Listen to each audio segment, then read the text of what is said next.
So we see this national high school movement going, and we kind of narrow our minds to the competitive side where it's just a race.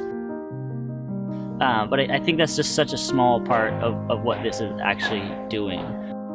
And what this is doing, it is embodying like the human spirit, right? It is taking something that you love to do, that you can be competitive at, but also flipping it around and having it provide you this extreme excitement and fun and joy. And also you then are happier to go out and share that. You share it with your parents or your neighbor or your cousin, and all of a sudden you're this conduit to this happiness and this thing that people are like, well, I never even thought I would ever do that. It's why we see coaches, it's why we see parents like picking up the bike kind of after the fact.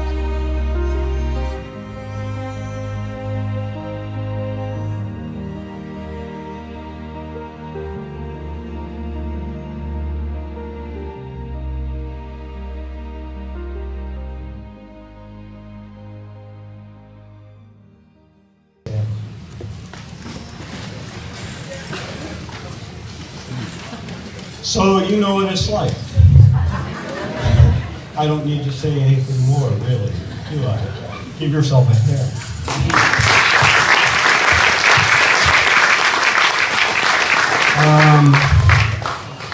And I want to recognize the youth here because they've always taken the time to recognize me on the trail. Some into my arms and crashing into me. But there are some youth in here that benefit, and I'm told now I'm supposed to be an ambassador. So the youth that have benefited by the help of strangers and in their service, volunteer service, would they mind standing? I want to see them that are here today. Yeah, I'll see them. I would think as a child that everyone else here has been on the other side of that. I know I certainly have as well, too, is that all the adults in this room have benefited by the efforts of other volunteers, too. So, all right, I did that. You got your exercise, and I'm a retired educator, as I said, and so I write things down. Thank you for this recognition. I'm humbled by the honor, although I'm confident that there are others here who are just as deserving.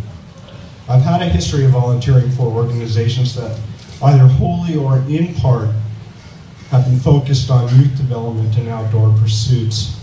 In high school, I volunteered as an instructor in an after-school ski program, while in college, I interned as an outdoor recreational therapist for a local community group home and the state's hospital for mentally and physically disabled youth, leading climbing, hiking, and other outdoor adventures.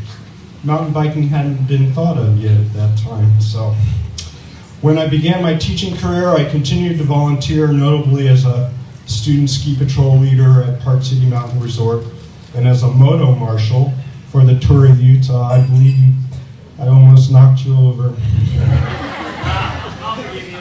Thank you. Unlike many of those here whose involvement with NICA began with their child, mine started with my wife, Sue, who, my significant other, I try to please her. And that followed from her friend, Whitney, who had asked her to help start and coach what is now the largest team in the league, not just the state, Corner Canyon, in the inaugural year of NICA.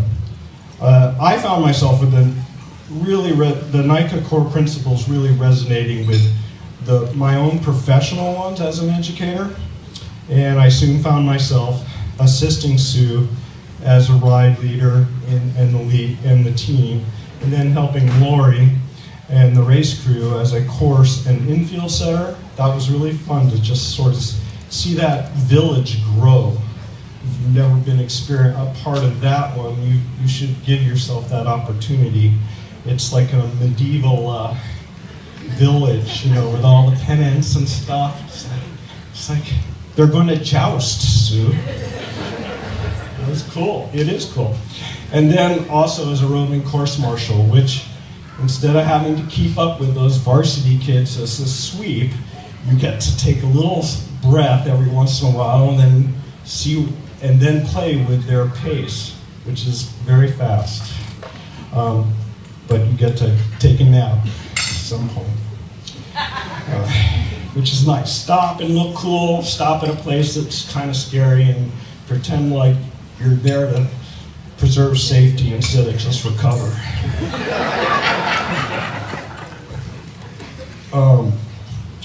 I count myself fortunate to have these experiences that have placed me in the middle of the action and in a position to facilitate our youth's growth and development. No matter how small a part I might have played, whether in my own classroom or on a mountain bike, I've always found that just being a part of students' growth is tremendously rewarding for me, far outstripping any my own personal achievements. This is, if you bear with me, I picked some prose from Robert Frost, the guy that wrote, Two Paths in the Wood thing. He also wrote Two Tramps in the Mud. And I just felt a real brotherhood as I was honored to meet Joe Breeze today and Gary Fisher. They reminded me of Two Tramps in the Mud. Sorry, but I know they'll appreciate this. Because they did it in their lives. They've done this. They managed to do this essence, just like the Clif Bar family has. It's been my goal by volunteering for NICA.